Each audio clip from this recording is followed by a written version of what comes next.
Hello, everyone. My name is Derica Elwood. I am the founder of Saving Lives Together and Teas for Life, a nonprofit company supporting mental wellness, and specifically my passion, suicide prevention through mental health.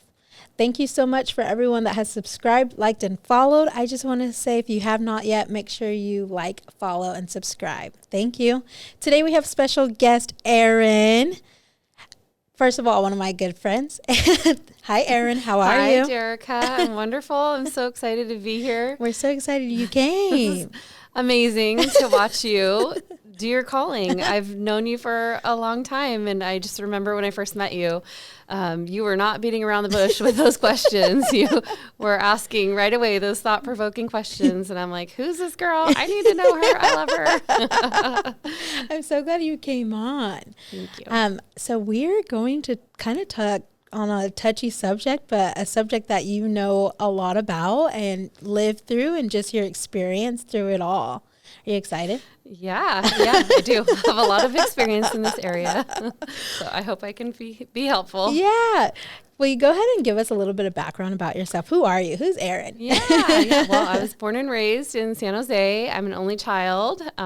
Because we're talking on the subject of divorce. My parents got divorced when I was young, but neither one of them remarried. They had dated a bit, but that was about the extent of it. And then I'm a dancer. I teach ballet and jazz, tap, lyrical, modern. I got married, I think a little over 10 years ago. And then I had a daughter, Nova. She's 9. I love her. Novalicious. That's what you call her. Yeah. She loves you. Well, I got divorced 7 or 8 years ago. And then I was a single mom for 5.5 years, and then I got remarried. I met a man in church, and it's been wonderful and redeeming, and we now have another child together, an ours baby. Yeah. You guys can't see her, but she's right behind the cams. Miss Goldie Love. Just chilling, supporting mama on yes. the side. What would you say? We're going to just kind of dive in. Are you ready? Yeah, I'm ready. Okay. Let's get to the heart of things. That's what I'm used to with you. What would you say? So you got married about 10 years ago. You lived a single life, and then you went back to getting remarried, and you have a daughter. And who you're remarried to has a son, right? Yep. What did some of those phases look like? Yeah. Well, and you can make it as long as possible or as short as possible. Okay. When I was single for the 5.5 years, I really took the time to go after healing. Yeah. And I was everywhere one could possibly be, in a discipleship program, just deep in community, going to church, every prayer and worship gathering I could go to. I was going to Sozos. That's a form of like counseling, healing. I was in counseling. And so when I met my husband, I thought, oh, I am ready for this. I have been doing all the things. And, there is nothing like getting married to trigger you. So, we had to work on some things, and grow together. So I would say I was a little bit more surprised by that, because I thought I was good. But there was some deeper healing that needed to happen for both of us. Yeah. We both were remarried or married before getting remarried. So, but what was wonderful and is wonderful about my husband is that, like me, we are just committed to doing all the hard things and having those hard conversations. Yeah. I love that. So we're going to I want to break this down just a little bit. So going from being married to single and being a single parent, what did that look like? So you said you were counseling and all of those things, but what did home life look like? Obviously a lot had to have changed, right? Yeah. I mean, it was just really devastating at first. I mean, it wasn't anything that I had, signed up for. Right. And so, but I was really blessed to, just be involved in church and have that community and have, friends like you who were just so present and, not just for me, but for my daughter too. Yeah. I mean, I really felt like we didn't lack anything. Although, even for my daughter, Nova, she was, she would ask me like, she wanted to have a stepdaddy. And she even prophesied it one day in the car. I'll never forget it. She was very specific. She said, Mommy, I know that God is sending you a man and he's going to be so kind to you and he's going to be handsome and he's never going to leave you. And, she didn't know anything about our past. So I was very surprised to hear her say that. And then she also said, I think he's going to be a single dad. And it wasn't but 2 weeks later that this couple approached me at church and said, hey, we have been mentoring this man and he's so kind and humble and he's a great dad and we think that you'd like to meet him and he's seen your picture and he wants to meet you. So. Okay, so you just mentioned right now that it was a transition and Nova wanted to have a stepdad. How was the transition for her being away from her dad, right? And you becoming the single parent? Yeah. I think for both of us, it was just something new. And so we were just navigating that together. And although we were both so excited after we got married, we moved in together. And so that was a little challenging for her. I think she was probably, wondering, testing the boundaries and wondering, are you always going to be here? And so, there were some meltdowns and some things for us to work through as parents. I think that we probably jumped into it a little soon in the sense of,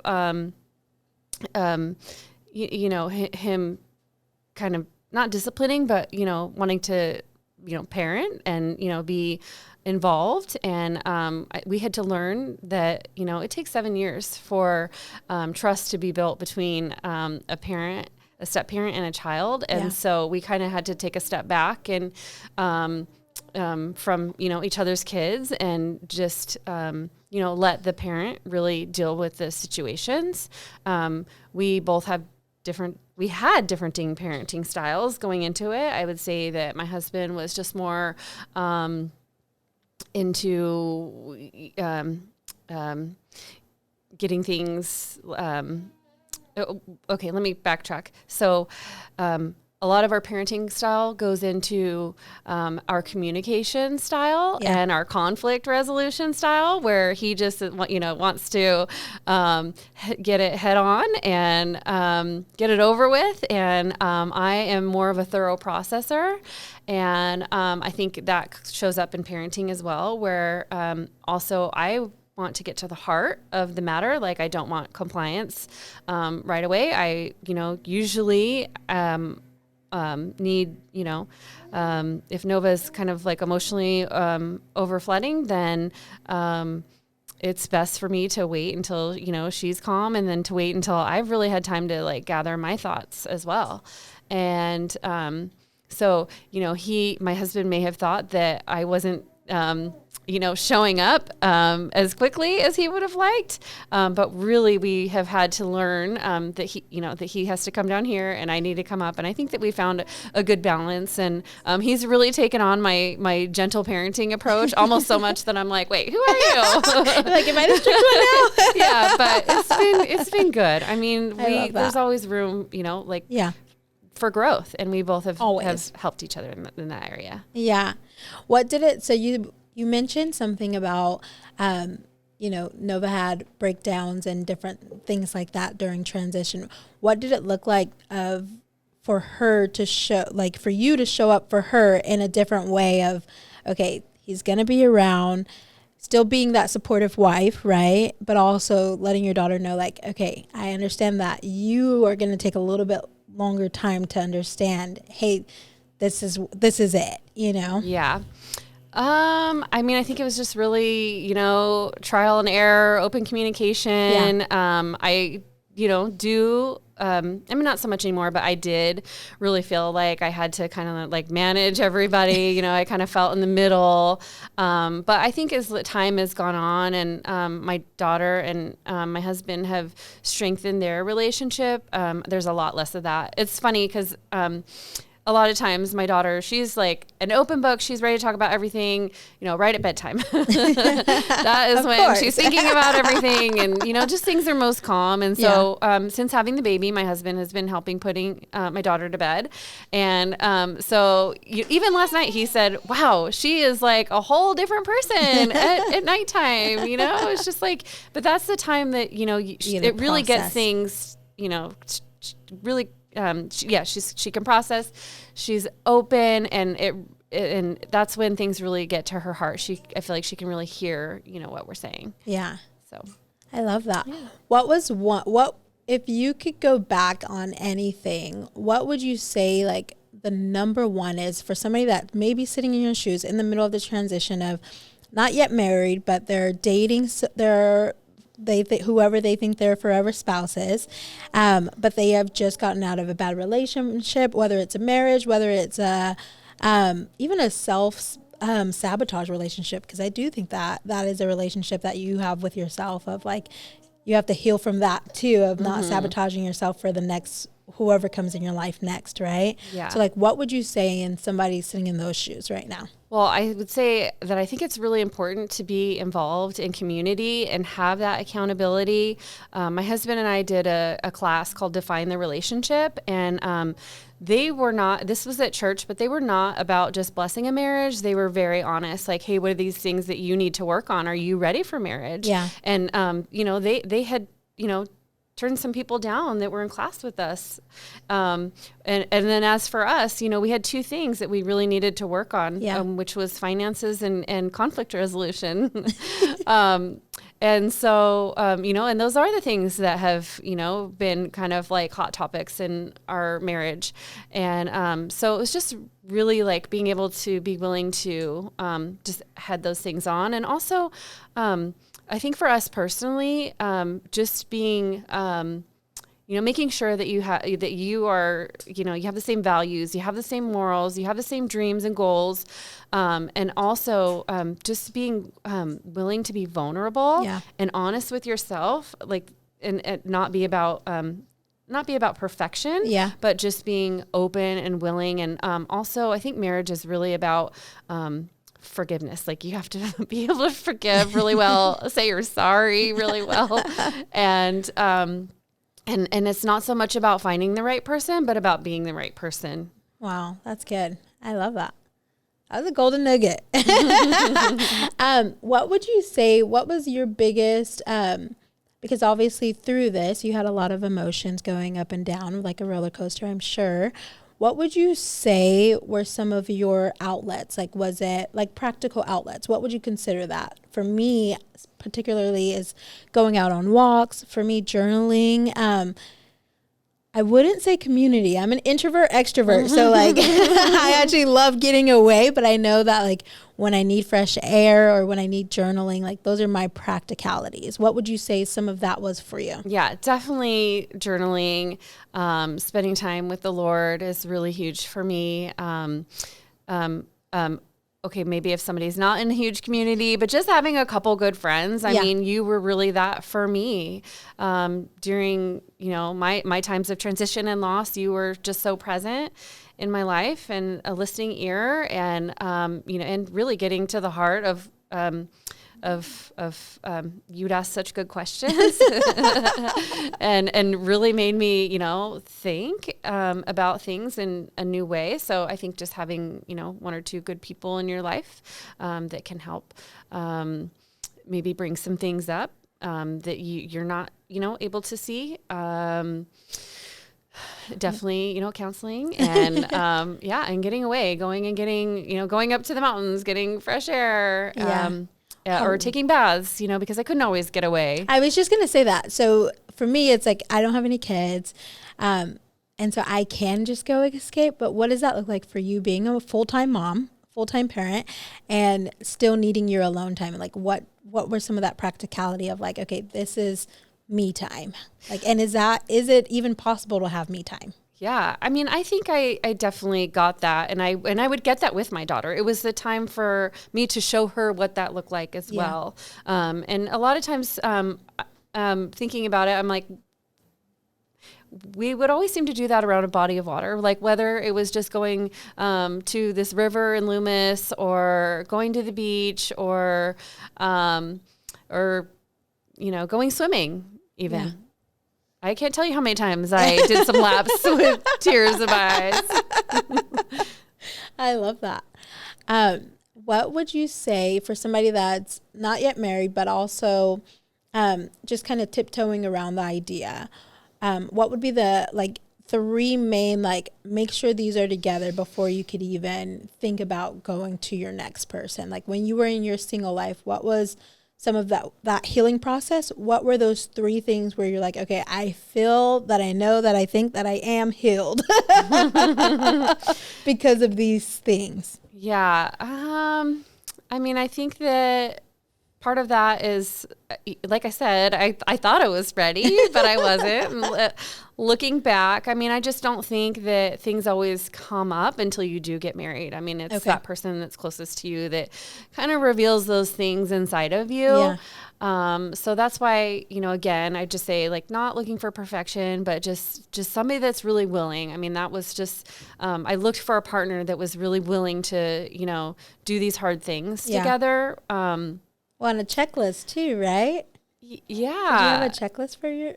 Yeah, I mean, I think it was, just, being able to be humble and for me, just having kids, just a good parent. And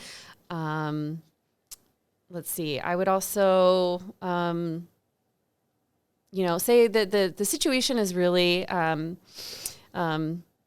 personal, right? So okay, do they have kids? Do they not have kids? I've been in this situation both times. My daughter's father was married prior and had kids, but I didn't have kids. So I didn't really have a parenting style to bring forth to the relationship. Also, his ex and I had such a good relationship that it just made it so easy for me and for the kids. Yeah. And, then I've been on the other side of things where, okay, now I'm also in a blended family and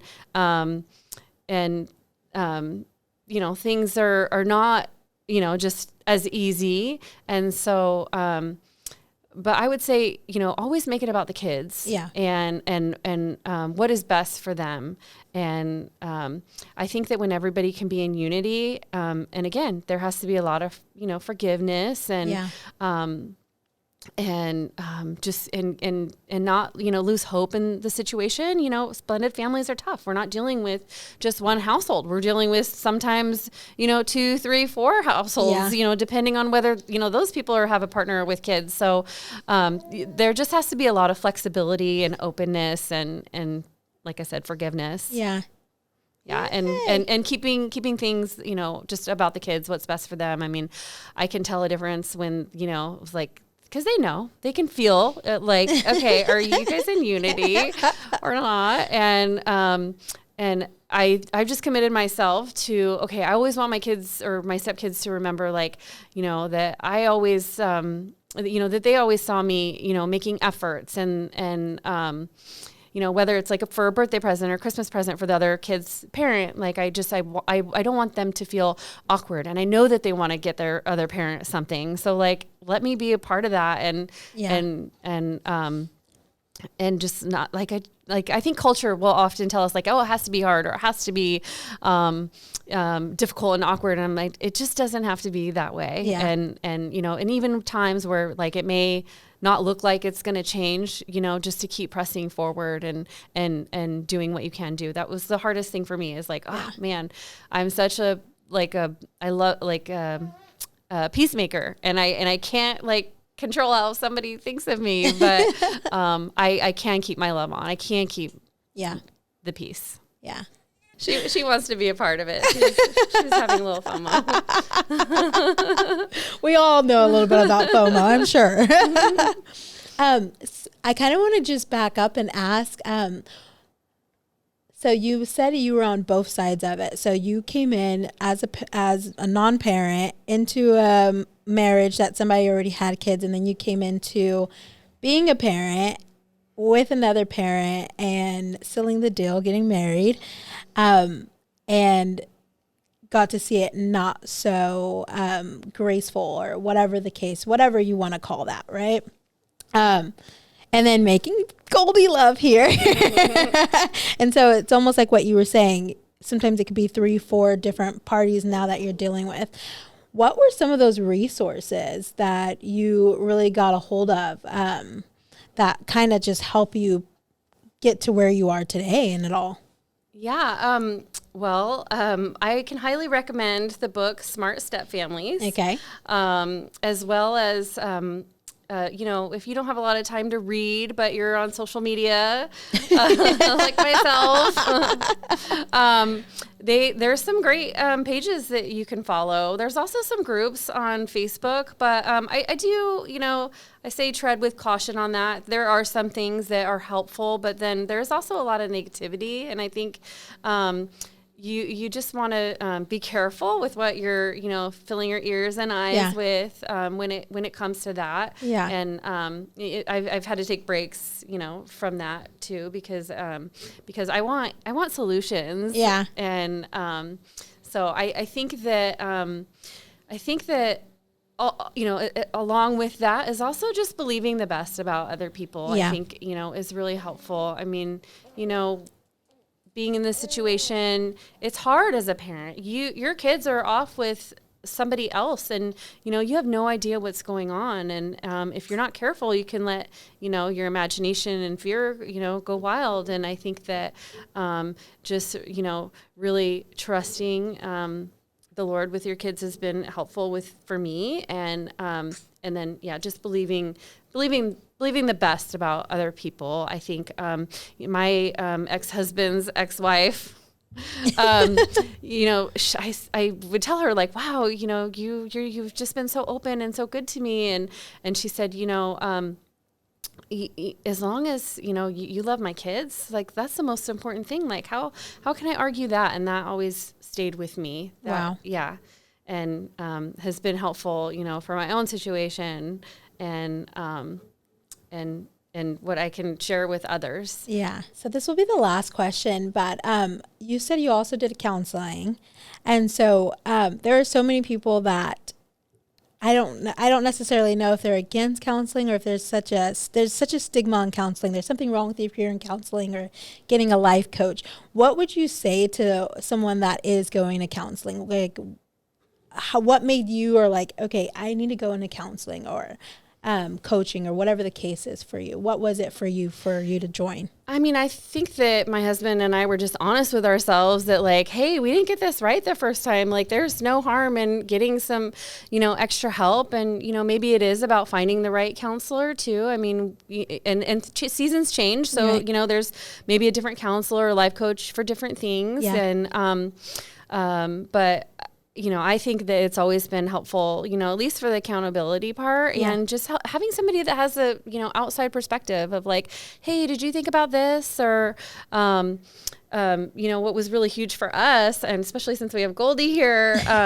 was, the decision to have another baby. Yeah. And my counselor broke it down. She's a doctor in psychology. And, she said that every, study that they had done, and every study that they had read, is that having an ours baby really unifies the family. And so and Goldie is just a testament of that. That's exactly what's happened. It's been so good. So if anybody is wondering if should you go there, yes, absolutely. It's the best thing. Awesome. Thank you so much for joining us, Erin. Thank you for having me. Yeah. It's been an honor. Thank you for everyone that has been watching. If you have not, go ahead, share and follow and subscribe. I am your wellness coach, Derica Elwood. We'll see you next time. Have a good one.